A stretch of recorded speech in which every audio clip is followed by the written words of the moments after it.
Hello. Great. Hello, everyone. Good morning. Thank you very much for joining us. It's an honor to the city of São Paulo to being here in the Beauties Pavilion. So we would like, first of all, to thank you, the Global ABC. Thank you, guys. We thank you, the PNUMA, and Clay, and all the other international stakeholders for the partnership always. So we would like to introduce our speakers.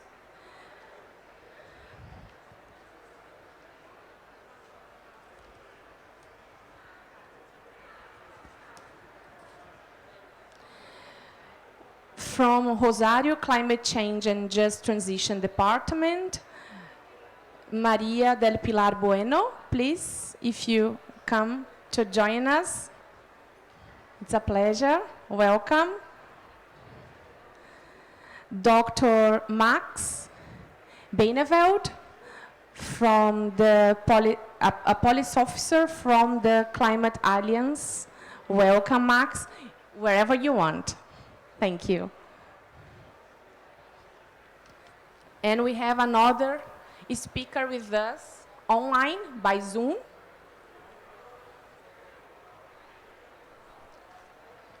Dr. René Bedon. He is the counselor of the Metropolitan District of Quito in Ecuador. He will join us. Yes, Dr. Benet is already with us. Good morning, Dr. René. Welcome. So to start our panel, which is about climate change and the commitment to leaving no one behind in cities, the whole of built environment solutions to secure dignity and resilience. So to achieve inclusion in cities, meanwhile tackling climate change, there is a need to acknowledge sustainability from a lato sensu standpoint, considering its trade-offs and short and long-term consequences. So in this sense, the session aims to address the reinforced contribution of local governments to ensure dignity to those facing vulnerable situations and resilience to its territory through built environment solutions. The discussion will spotlight both small and large-scale examples of interventions and will raise awareness on equity and climate vulnerability. So we have about 9 to 10 minutes for each of us, and then we will open to Q&A after. So we will start with the deputy head of the city of Rosario. Pilar, please, the floor is yours. Welcome again. Thank you very much, Carolina and Carol. and maybe I can start by saying thank you to Sao Paulo and to ICLEI also for this very kind invitation. Let me start my presentation. I don't know if we can. Thank you very much. So, the next slide, please. Let me just, maybe for me it's easier to take that. Thank you so much. Okay, so where do I? Okay, thank you so much. So this is just for you to take into account where our city is located in Argentina.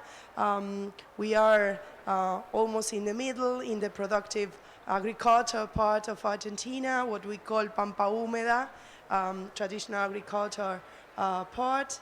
Our city is almost 1 million inhabitants. Still we're waiting for the next, the last census outcomes, and with the metropolitan area we are 1.5 million, more or less. We have almost 500,000 trees in public areas, and same number for private areas, so near 1 million trees. Just for some,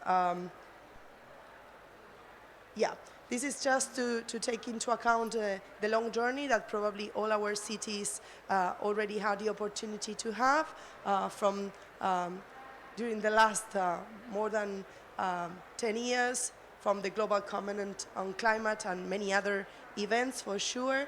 But let me just try to go directly. I'm not dealing with this. I'm so sorry. I don't know why. Okay. So probably now I discover it. I apologize. So it's important for us in order to understand how we take just transition and how we take on board everyone and trying to avoid leaving one behind, to take the adaptation and mitigation policy cycle. We understand that to have in place in a very clear, articulated way diagnosis, planning, implementation, monitoring and evaluation tools, as well as to have all this process of awareness, as well as our relationship with different international organizations, including CLAY and many others, and all this process that we can also build along with our governance. So I want to spend at least one moment giving a detail in terms of the governance.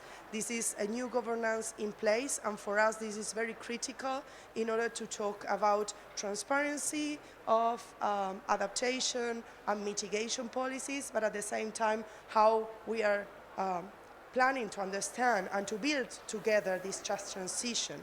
So we not only have a local cabinet based on and formed by the traditional areas of the government, but we also have an advisory body that is, we have 17 members of NGOs, including youth, representatives, we have experts, scientists, so representatives from all the levels of the government. For us, the climate governance is quite important to achieve this just transition.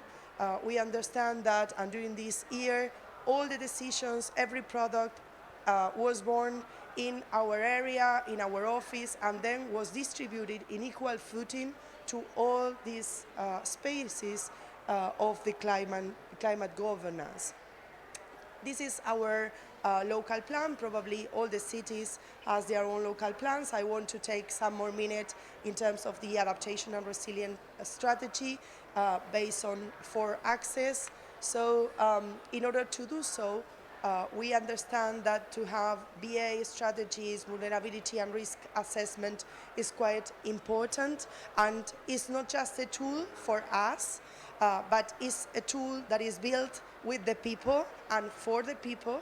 So we have already in place and some new coming, some digital mappings with different risk assessment and vulnerability assessment, so people can try to understand, and we help to build this understanding in terms of which are the main risks, which are the impacts that we are already, the impacts that are already in our city, and which will be the strategies, not only at the public space, but also at the private space, because for us it's very important to build also private resilience, or what we call the resilience of the private sector in our city.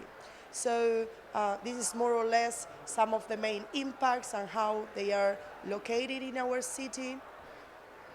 So for doing so, some of the strategies that we have in place in the 4 areas of adaptation and resilience strategy include some cross-cutting considerations, gender perspective, of course, nature-based solution, ecosystem-based and community-based solutions. I know there are, in terms of technically and politically talking, some differences for some people and for others not, in terms of nature-based and ecosystem-based, but well, we take both approaches, and we have different a set of activities as well as goals and indicators and an M&E in place with respect to all this process. So it's not only to maintain, for example, all the green infrastructure that we already have, but trying to build more conservation areas. We have very important conservation areas with an amazing biodiversity,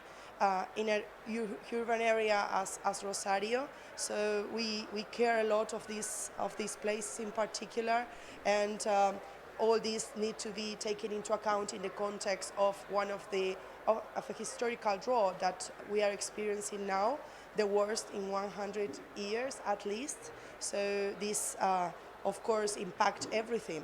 Just to finish, very quickly, I identified for this presentation some of the challenges and some of the opportunities. Of course, it's not all, but some ideas. So the intentional fires that we are dealing in the Paraná Delta are indeed one of the biggest challenges that we have had for 15 years. This is economic, social, political, cultural challenge, believe me. We don't have a wetland law so far, even though we have been discussing this for 20 years. So this is very controversial, and our city is the more impacted by these fires. Of course, the increasing impacts and risks that I already mentioned, the vulnerability that is previous.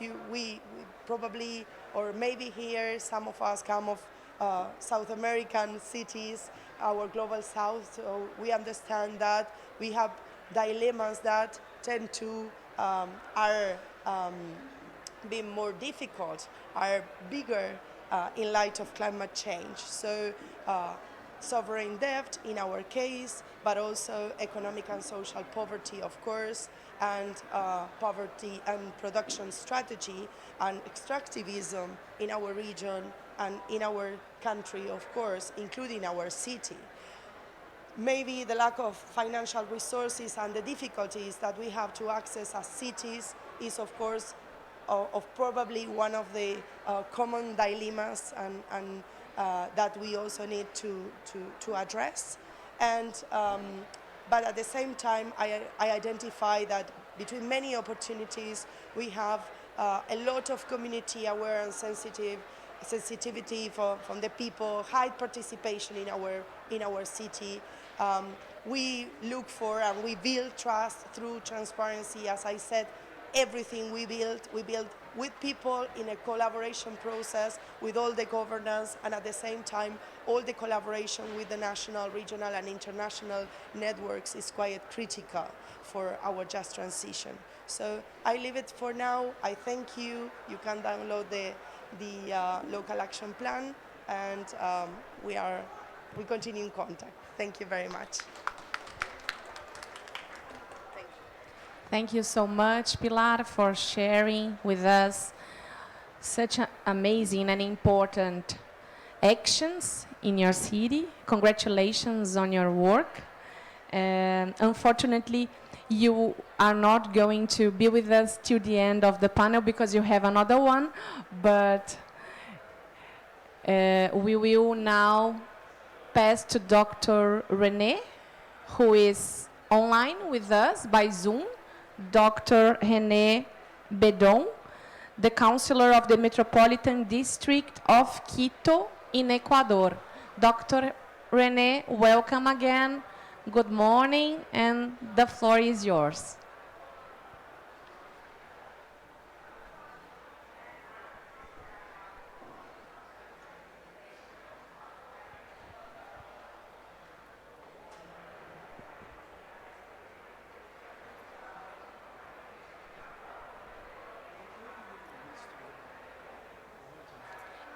It's muted. Creo que lo logré. Great, great. Welcome again. Muchas gracias y buenos días con todos ustedes. Para la ciudad de Quito es un honor que nos haya invitado a la ciudad de Sao Paulo a este diálogo, lo cual evidencia los lazos de hermandad que existen en estas dos ciudades. Tuve la oportunidad de estar con el prefecto de Sao Paulo en la Cumbre Mundial de Alcaldes C40 en Buenos Aires, a quien le solicito le envíen nuestro agradecimiento como ciudad. En lo sustancial, quiero comentarles en este tema que estamos abordando en esta mesa, que el Ecuador celebra durante este año el bicentenario del nacimiento como república. y Quito, la capital, concentra políticamente e históricamente el centro de este acontecimiento. Quito tiene un conservado centro histórico, por lo cual ha sido declarado Patrimonio de la Humanidad y ha tratado inicialmente de plasmar el modelo europeo de manejo territorial. Está a 2.800 metros de altura en las faldas de un volcán activo y rodeado de otros más. Entonces, Quito ha crecido sorteando accidentes geográficos con quebradas y pendientes alrededor de pantanos que retenían la característica lluvia de los páramos andinos. La ciudad republicana empezó a crecer alrededor del centro histórico y se adaptó a la accidentada geografía. Entonces las construcciones se han asentado fundamentalmente en quebradas y calles sinuosas han ganado metros en las montañas y muchas quebradas fueron rellenadas y las zonas pantanosas de agua cubiertas. Quito no ha sido un buen ejemplo de planificación y hemos aprendido tarde y con dolor las lecciones que el crecimiento desordenado nos han dejado. Nos expandimos y llegamos al presente y respetando la naturaleza del entorno, y vemos que nuestro equivocado proceder ha generado una serie de vulnerabilidades en relación con el cambio climático.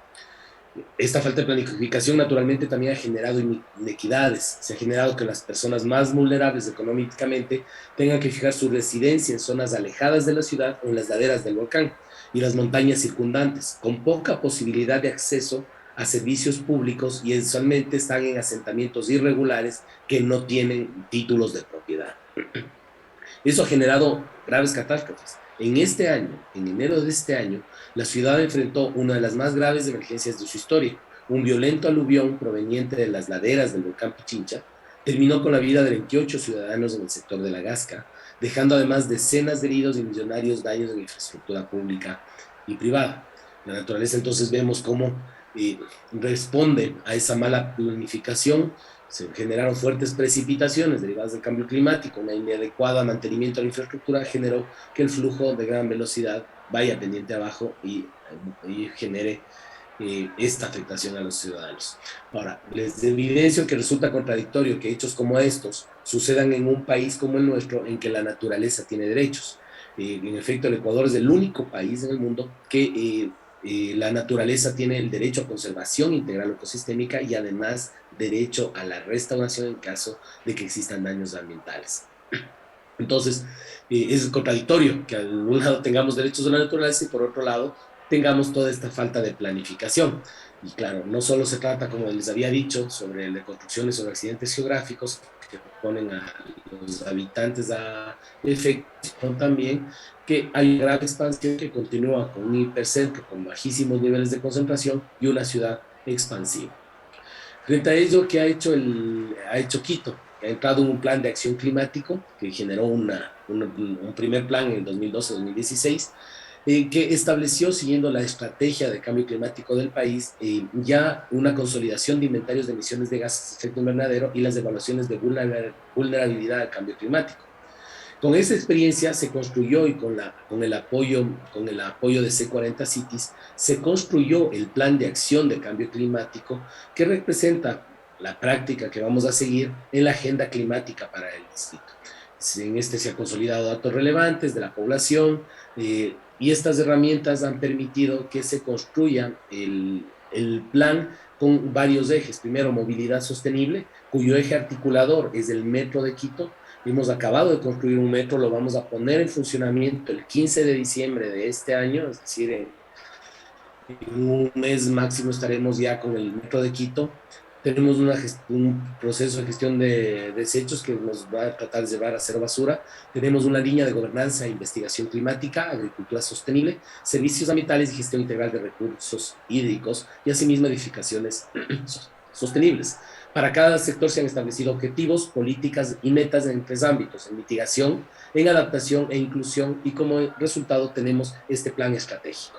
Plan estratégico que ha sido difícil de ubicar por la falta de empatía que tienen sobre todo ciertos funcionarios de entender que el tema ambiental es un tema transversal. Y entonces lo que ha ocurrido es que el Consejo Metropolitano, que es el órgano legislativo, ha tenido que elevar este plan a rango de ordenanza para que el proceso funcione adecuadamente. Y se ha creado más un comité de cambio climático. ¿Cuáles son los objetivos? El objetivo es reducir las emisiones de gases de efecto invernadero en un 30% al 2030, un 50% al 2040 y llegamos a una neutralidad neta al 2050, que es lo que se ha informado como objetivos en el tema de cambio climático. Y entonces, como ven, la neutralidad del carbono y de las amenazas ambientales con acciones de resiliencia y sostenibilidad son la meta que aspira a mejorar la calidad de vida de las personas a través de la creación de empleo, mejorar la salud pública, la calidad de los recursos naturales y garantizar una ciudad libre de emisiones. El Consejo Metropolitano ha trabajado en algunos instrumentos también. El plan de uso y gestión de suelo. El plan de uso y gestión de suelo que se aprobó el año anterior en Quito cambia una ciudad expansiva por una ciudad concéntrica, policéntrica, en la cual vamos a tener varios ejes, abandonando el modelo expansivo, y eso ha permitido que generando construcción en altura reduzcamos la huella de suelo, que nos permita absorber mucho más el agua de lluvia, y se ha generado un 39% de suelo de protección ecológica en relación al plan de uso de suelo anterior, y este suelo de protección ecológica nos va a permitir llegar a estos temas. También se han generado varios temas para combatir la inequidad. Se ha generado un instrumento de gestión del suelo, que es la concesión onerosa de derechos, que permitirá generar recursos por la venta de aire con el objetivo de que esa venta de aire genere recursos para generar actividades de adaptación al cambio climático en zonas vulnerables.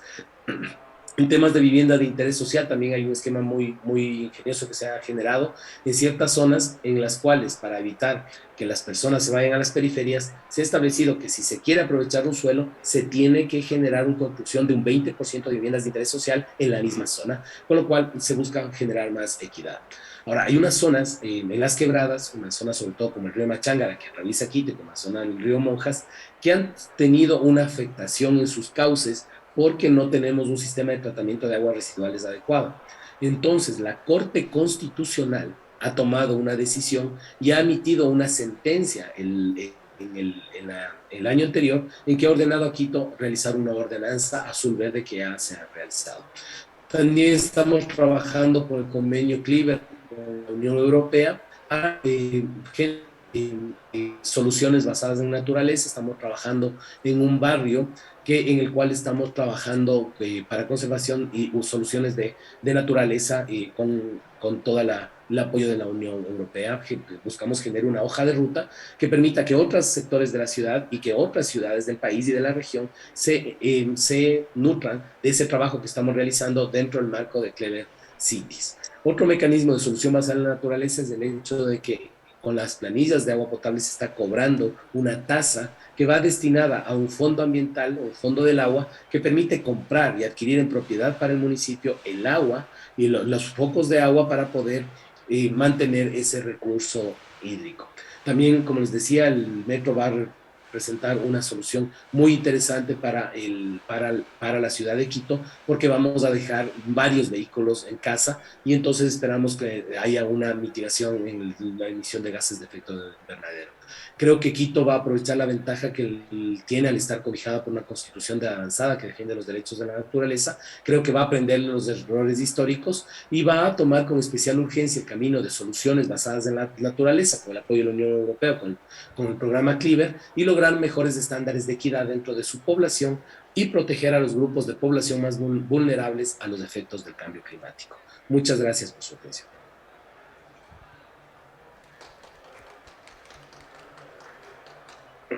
Thank you, Dr. Rene, for sharing Quito's experience with us. It's an honor to have you here online, participating with us. And now, Dr. Max, please. Max Beineveld, our policy officer from the Climate Alliance. Welcome again. Thank you so much. I'm really happy that I can join you here. Yeah, I would like to talk to you about the topic of energy poverty. Do I have the clicker? Yeah. So I want to start with a personal anecdote. My brother, a couple of years ago, moved to Tanzania to be a doctor. He was the only one working in a hospital with very skilled Tanzanian doctors. but a lot of times the electricity just dropped. Electricity cuts were going on there a couple times a week. And even during a vital operation, when they are saving somebody's life, they had to put a head torch on to make sure that these people's lives were saved. They had a backup sometimes when diesel was around. They had to power up diesel generators that cost $50 a day, which was a lot of money for the small hospital in this city in Tanzania near Lake Victoria. So what does that mean? That means we're talking about energy poverty here. Energy poverty is, in essence, if households or public services do not have reliable and affordable access to electricity, which is enough to supply a basic bundle of energy services, such as light. This is still a problem today. Inaccessibility to electricity is majorly in decline, so that's the good news. In the last 10 years, over 500 million people in the world now have accessibility to electricity, which they didn't have before. So 90% of the people are connected, so that's great.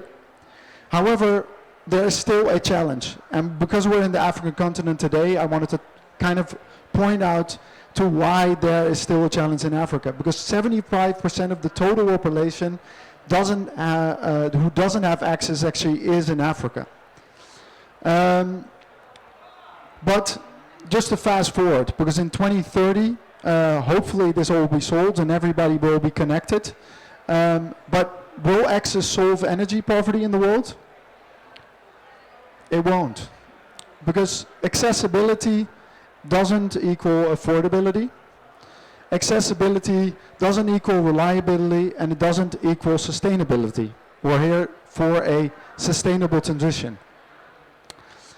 So talking about energy poverty, we also talk about the idea of fuel poverty. And fuel poverty, or being fuel poor, is where a household in a home cannot be kept warm or cool at reasonable cost without bringing their residual income below the poverty threshold. And this is a worldwide problem. Even in Europe, there's a lot of energy poverty.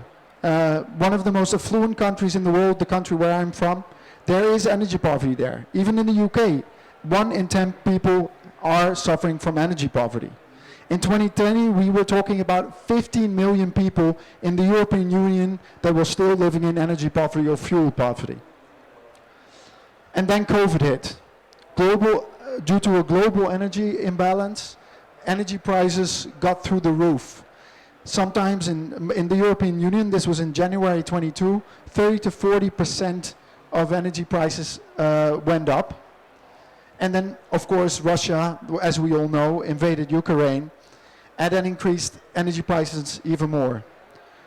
Just last month, in October, energy prices in EU capitals nearly doubled to the year before, while already energy prices were really extremely high.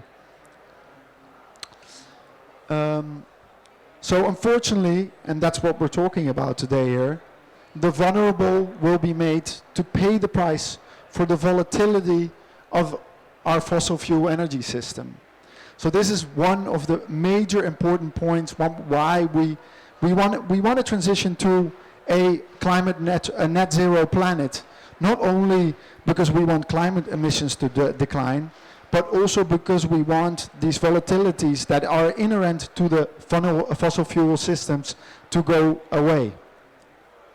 So this is why the European Commission started the Energy Poverty Advisory Hub about in 2021. Climate Alliance, the organization, the network organizations of progressive cities, which I am working for, is leading this coordination. With the vision of this Energy Poverty Hub is to eradicate energy poverty and accelerate the just and energy transition of European local governments, and being the center of poverty experience and expertise in Europe. And we're doing a great job already, because we analyzed with our scientific partners what are the main causes of energy poverty. Of course, I already talked about energy prices, which makes sense. Of course, it is also had to do about with the income you're making, how much are you earning. If you earn a lot of money and the energy prices are rising through the roof and you're still able to pay for them, you're not energy poor. And of course the topic of energy efficiency, which is especially relevant for the buildings, pavilions where we are today. And while energy prices are not so much a responsibility of city governments to work on, or low income, which is of course something cities can facilitate in, but it's also very much dependent on the societal and economic context. There is also the energy efficiency trigger, or the button that we can push, and these especially need local intervention. And so, as the energy poverty hub of the European Commission, we have a lot of possibilities which you can actually look into. We came out with a report that showcases inspiring examples of municipalities and cities trying to tackle this energy poverty, which is open and downloadable for everybody on the website. We have an atlas with over 400 examples of how municipalities in Europe are tackling energy poverty.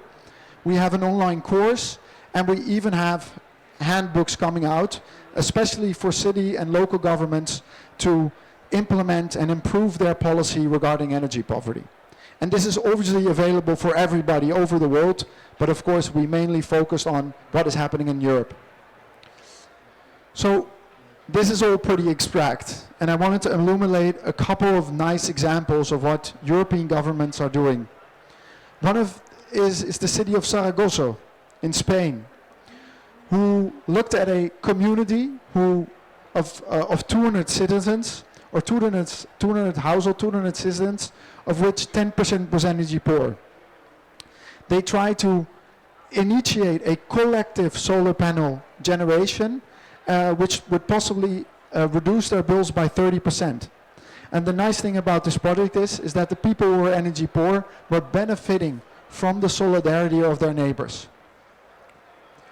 Then we have the Green Doctors, an initiative in the United Kingdom, and for example, cities like Stoke and Newcastle, and many more, that have green doctors who go past and visit residents and help them improve the energy efficiency of their houses, looking at their installations, possible retrofits, but those are mostly more expensive. But for example, just adjusting some of your installations at home, which doesn't cost any money, they could up to 15% reduce their energy costs and improve their living conditions.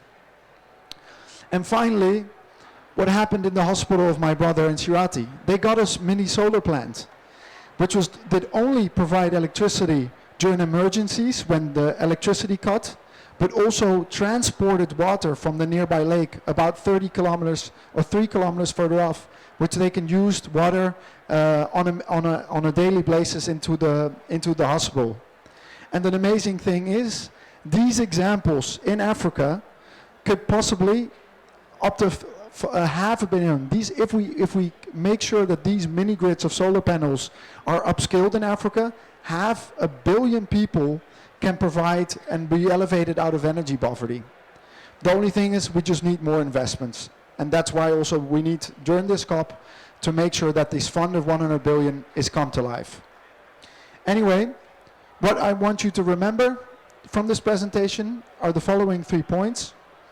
Accessibility and affordability are two sides of the same coin talking about energy poverty. Local governments are key to tackling energy poverty, especially in energy efficiency gains, if we want to achieve those. And finally, solar mini-grids are a great solution to tackling energy poverty in Africa, but investments are needed. If you want to have some more information about the Energy Poverty Hub and want to contact us for anything, or any for the handbooks that I showed, please take a picture and go to the website. Thank you so much for listening. Congratulations, Max, and thank you so much. Yes, please, be here with me. Thank you so much for sharing such an amazing presentation with us, with lots of reflections. And after you, I will show you about a little more about São Paulo, about our city hall. So guys, if you please put that other presentation, that mine, the last one. Yes, this one.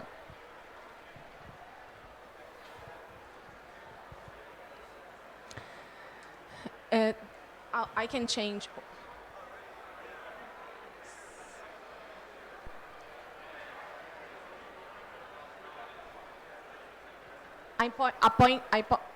Double? Oh, great, thank you. So this is our city hall in some numbers. We are almost 12 and a half million inhabitants only in São Paulo City Hall. And if we count the metropolitan region, we are more than 22 million. So our challenges has the same magnitude that our city. We have over 5,000 of green areas, considering parks, squares, and gardens. Our territory is about 2 New York cities and about 7 Buenos Aires cities in Argentina. So it's really huge. Many people say that our city is gray, but we have 30% of our territory as a rural area. So we have thousands of families living off of farming there. It's a heterogeneous city, and we are working hard. The main goal of our government is to include socially and sustainability in a sustainability way even more, especially that families which live off farming in the city. Actually, we have 48% of green coverage in the whole city. And from our strategic goals program, with this aligned with the SDGs, with the global goals directly, we will achieve 50% of green coverage till 2024. My secretary, I am now the deputy secretary of the sub-prefectures. It's kind of districts. We have this distribution. We have 32 sub-mayors who takes care of the territories in each area in the whole city. And our secretary, the sub-prefecture one, we coordinate these 32 districts. Our budget, our annual budget in reais, our money is more than 82 billion, and in dollars it's around $16 billion. Here are some of our nature-based solutions. Our rain gardens.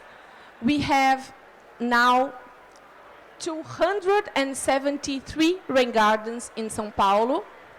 Here we have this schematic draw we like to share. And we put our one blanket here and the gravel, which is the gravel that before was the gray infrastructure, and we turn into a green infrastructure.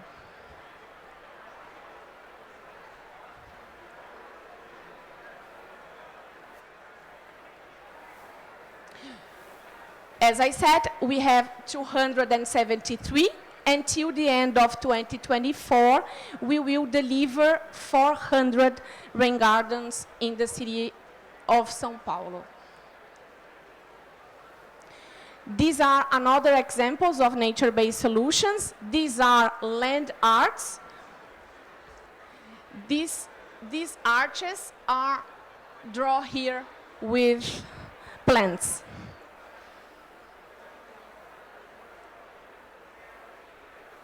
This is an urban conservation forest in the middle of the city, in the center of the city.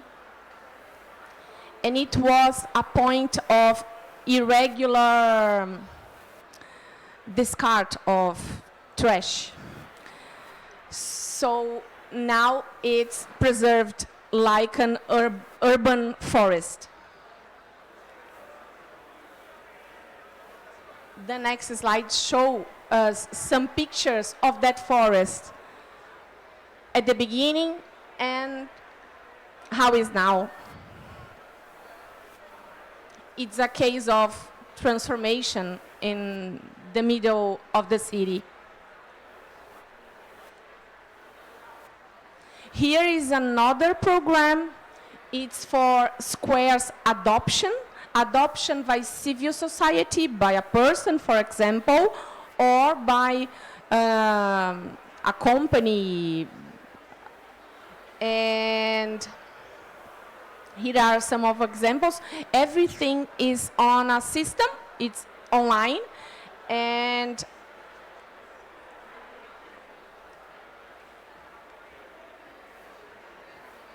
these are another examples of how we are tackling resilience.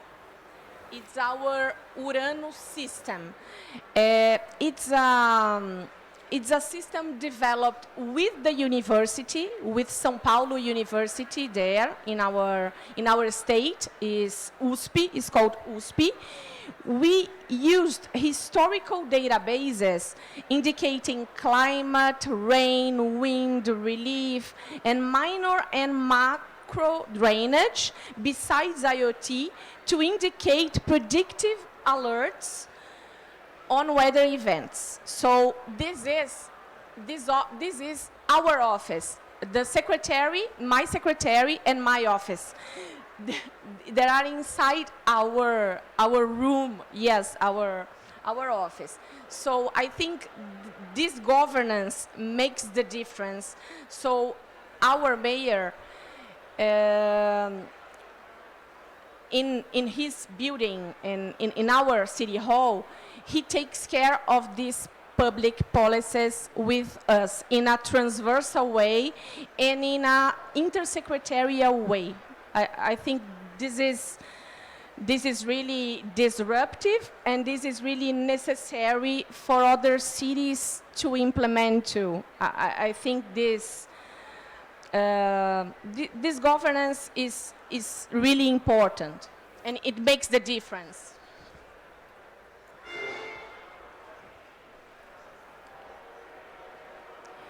These are another examples of infrastructure in really, really vulnerable areas. These are staircases. We paint, we revitalize. There are tiny engineering infrastructure applications in vulnerable areas. These are footbridges who really transform these vulnerable territories. We guarantee accessibility and inclusion and safety and resilience with this. Our secretary, he calls Alexandre Modonese. He always says that the big engineering works changes the city, but that small interventions are those which transform people's lives in vulnerable areas. So that's what my office do normally. Actually, this is our daily work. This is our resurfacing program. This is asphalt pavement. This is the largest in the whole city history. We are implementing 5.8 million square meters and almost 1 billion reais in this program. This is really huge. And here is the economy, the circular economy case in the asphalt pavement. That program, we use HAPI, REP. In Portuguese, we say happy, and reclaimed asphalt pavement. We recycle the pavement, the old pavement, and Only in this year, we have recycled more than 210,000 tons. And with this material, we use on the pavement basis, and in another example is here. These streets were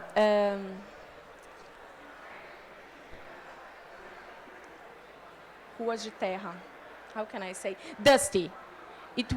They were dusty streets, and now with the hub, we have this inclusion, and we transform the territory using this. I think these are some cases that I would like to share with you guys. Sorry about my English, it's so hard for me to speak in English. I keep thinking in Portuguese and translating things in my mind, but this is some of our examples in the city of São Paulo, and again, it's an honor for us to be here with you. Thank you so much, guys. Thank you.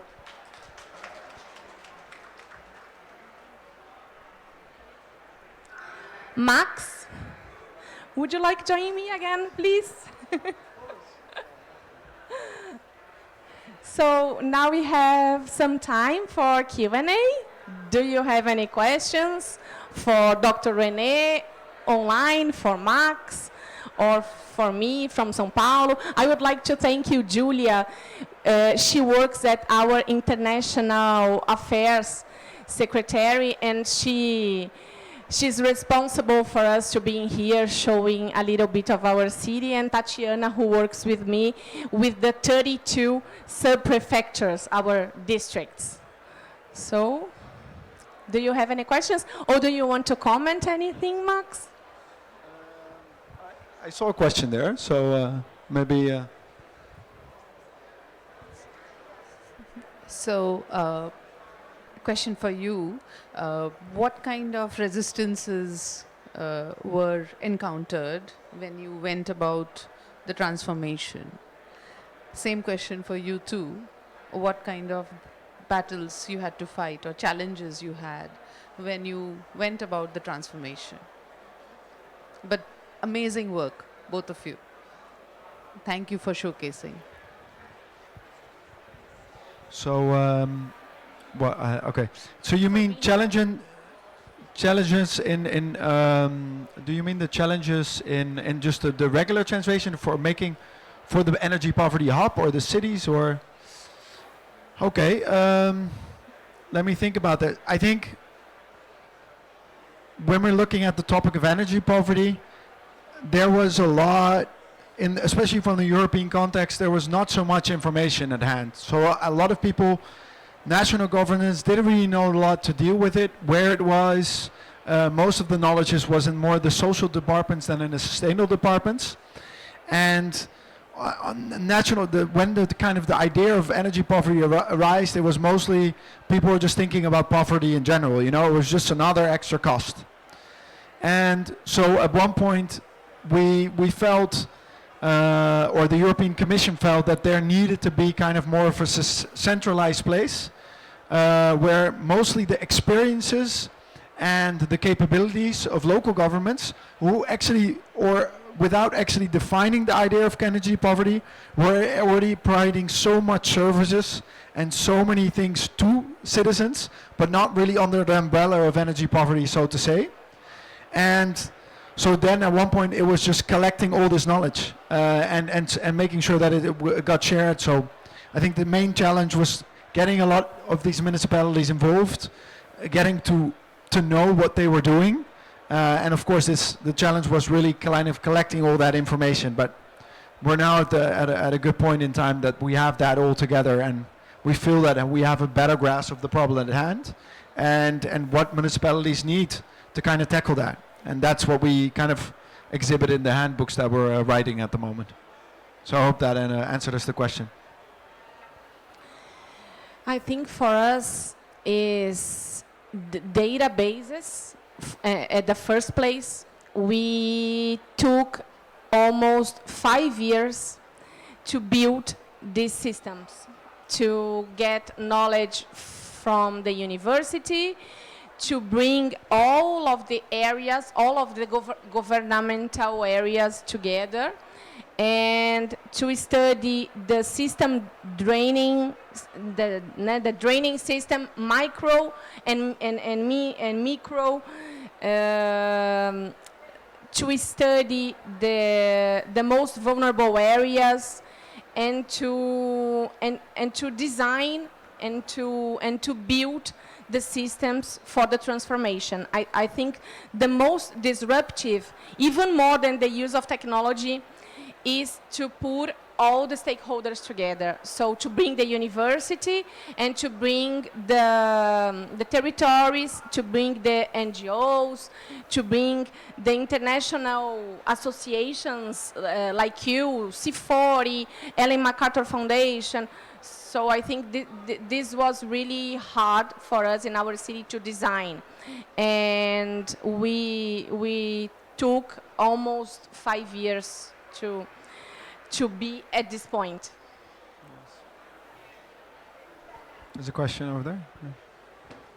Hi, I'm Katalin Katani from the Blockchain and Climate Institute, and actually my question would be primarily for Max, but I would be really happy for any sort of responses.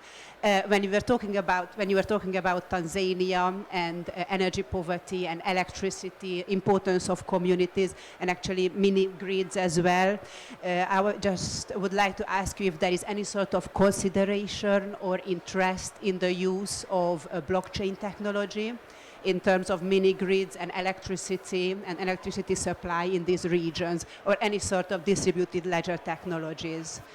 If you could just...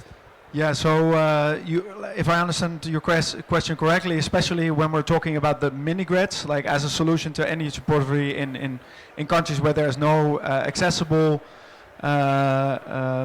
electricity at hand, and if the blockchain technology is used in these situations.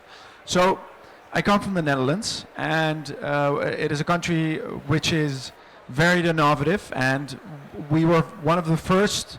There was an electricity grid which piloted also these blockchain technologies and the use of it in the Netherlands on a kind of a level where a lot of sustainable startups were focused. So that's what I know, where were using the blockchain technology to kind of make sure that blockchain, which is a technology where you can really source where your money is coming from, and which is extremely transparent, and at the same time you're able to kind of locate the energy where it comes from and be able to pay for it, and make sure that the one who produces also gets the benefit of it, right? So in this case it was very successful there in the Netherlands, but I don't know of situations where this is already piloted in Africa, because the systems that we currently mostly are used of the payability is because most of the times in these places where there's no electricity, there's obviously also no internet, and for blockchain technology you need internet, right? So the payment systems that they normally use in mini grids, solar in countries or regions where there's very little access to electricity, they use mobile payments. So actually mobility is one of the most widely spread technologies in Africa. So even if, and one of the most genius inventions of making these solar panels payable and making financial institutes, maybe, or the one like yourself, invest in these, is the system so as pay as you go. So there's an investment of a solar mini grid by a foreign investor or a fund, and the communities don't actually have to pay for, they will only pay for the electricity use via their mobile phones. And this is actually the one that has been the most successful in Africa to make sure that the investments in the solar mini grids in Africa are used. So that is the technology mostly used. So blockchain, not as of now. Maybe when Musk has all his internet satellites operating in Africa, maybe it will. Sure. Hello, hi. So first of all, congratulations to both of you. Very amazing works. I'm Zulaikha from Malaysia. So just now the question from lady over there is what are the resistance for you to start doing it? So my question would be, when we are talking about transformation or upgrade, the important things are how do we maintain it, how to ensure the continuity of it. So how do you educate the local people and convince the city council there's a need to maybe put some money and put commitment to maintain the good things. So up to both of you. Great work. Yeah. I think this is really hard in our cities. To work with prevention, to change the culture. Unfortunately, in our country, in Brazil, we have a culture of waste. So it's really hard to change, to turn the key. We work really hard with the civil society and the organizations to make campaigns with social media, with internet, and to educate. And a partnership which I think it's really important, and we have already in our city, is with the educational system and the educational public policies to transform the kids, to transform the territory by the kid and by the students. So we are working in this way, but it's really a long process in our country and in our city, because we have vulnerable areas which we don't have internet, we don't have online inclusion yet. But our mayor is working on with the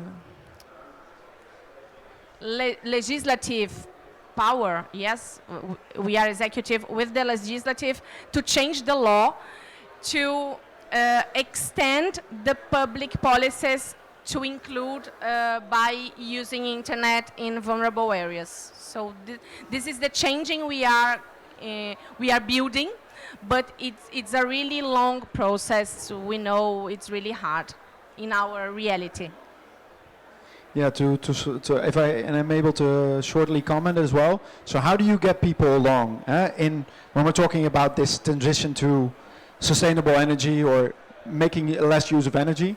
So when you look at Europe, there was at one point, currently there was an abundance of energy. Everybody had access to energy, everyone was able to use it, but all of a sudden the war in Ukraine happened, and there was also COVID before, and all of a sudden there needs to be a huge increase of energy efficiency. There needs to be a huge increase of reduction of energy.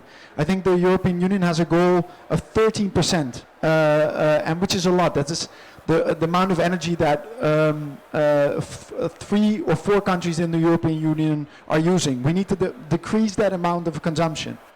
But as you know, changing our lifestyle just by watching television, putting on our lighting, putting on our heating, we're not going to change that really quickly, right? We still want to move around. We still want to reheat our homes. We still want to light up our kitchens when we need to, right? So this is a very, very big challenge. So what can you do? What municipalities and governments are doing in the Netherlands is really giving and making a good example. So there was a campaign where in governmental buildings the temperature could only be 18 degrees. In winter times, and in summer times you couldn't put on the air conditioning, to really show that as a municipality, as government, you're giving the right example and hope that the citizens of the cities will follow suit. The other thing, so this is one of the ways where you can change behavior. It's giving the good example. But unfortunately, as you mentioned before, people are not always, even if you give a good example, not always people will lead, right? Will follow suit. So what you see now is that one of the most biggest drivers of changing behavior is still money, right? So what you see is that, weirdly enough, that because of energy pricing are rising so quickly, and energy poverty levels obviously are rising as well, so we need to make sure that we target and focus on these vulnerable groups, that they won't go into poverty, is that it also, funnily enough, makes that people are using less energy. So they're changing their behaviors, especially in households which are a bit more affluent in Europe, because of electricity is more expensive, they're just using less. So money and this kind of incentive, it's very important, even by making sure that nobody left behind, the people who can afford it and need to change their behavior, a price incentive works very well. Thank you, Max.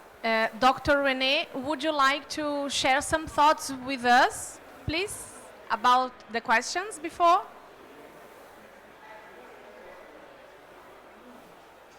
Is Dr. René still with Sí, us? sí, muchas gracias. He entendido un poco las preguntas. Básicamente, como les decía, respecto a barrios, tenemos dos proyectos fundamentales.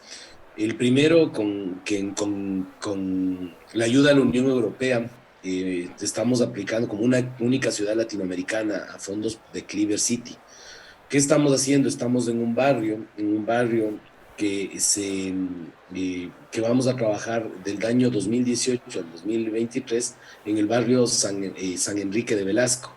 ¿Qué estamos haciendo? Estamos entrando al barrio, se están realizando readecuación de las correntías de agua en quebradas, se van a proteger las quebradas, se va a generar fondos para proteger biodiversidad y se están generando, por ejemplo, cunetas en donde se están sembrando plantas, además de que se están sembrando plantas en las terrazas.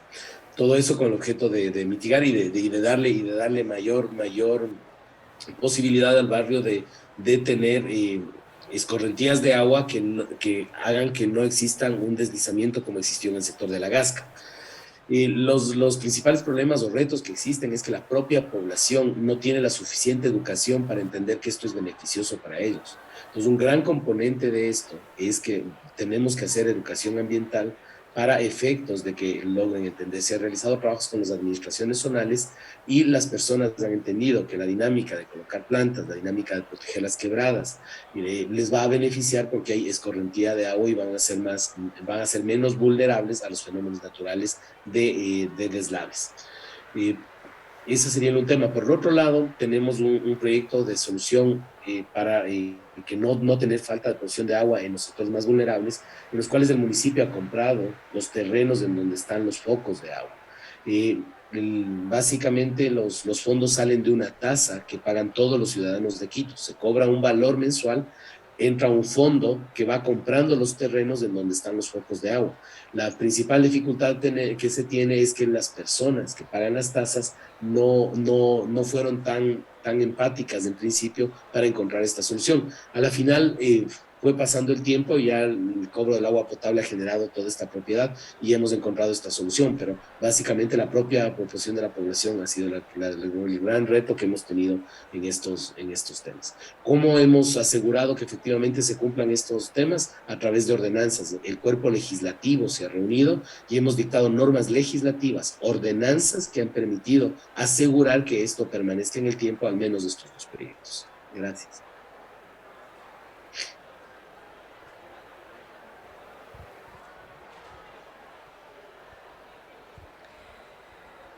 Thank you, Dr. René, for your complementation here about our questions.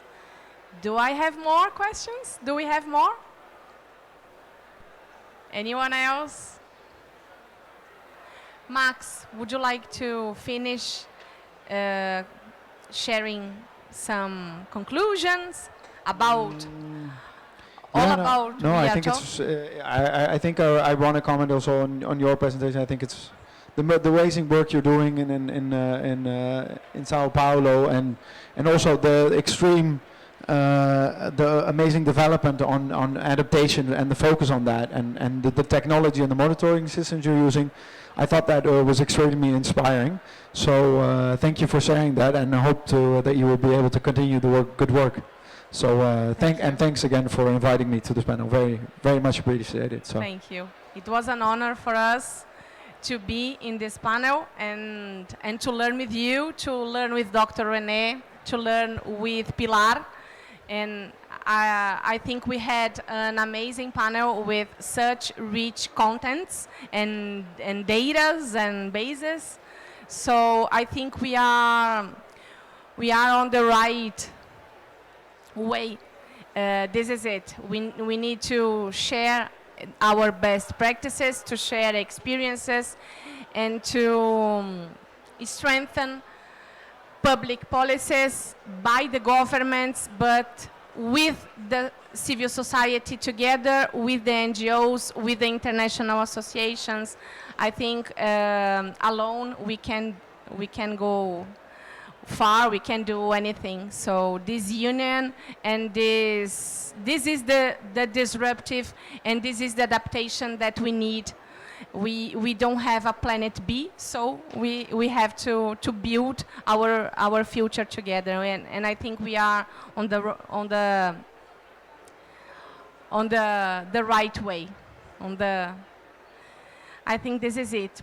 Again, thank you so much for being here with us, Max, Dr. René. Thank you again. It was an honor for us, and have a great day, everyone. Thank you again.